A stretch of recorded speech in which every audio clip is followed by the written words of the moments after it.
The proof function with rack position 8 is designed to hold low temperature and create an ideal environment for proofing bread, pizza, and other dough types, including bread starters straight from the fridge.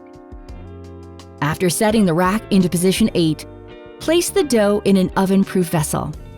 Cover and move to the center of the wire rack. Close the oven door.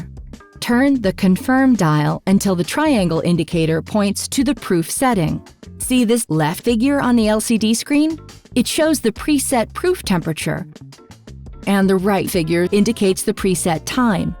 You can use the convection button to choose between no convection, convection, and super convection. As you switch between the options, the set cooking temperature will adjust to compensate for the convection fan increasing cooking rates. To adjust the temperature, turn the temperature dial.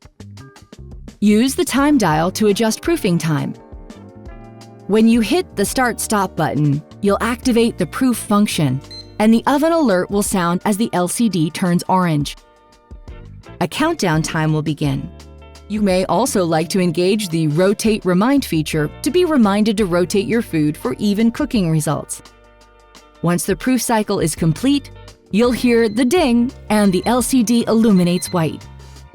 If you'd like the dough to proof a little longer, you can press the A Bit More button to add more proofing time. When you've got the Smart Oven Air Fryer XL, you don't have to be a world-class baker or pastry chef to get results as delicious as this.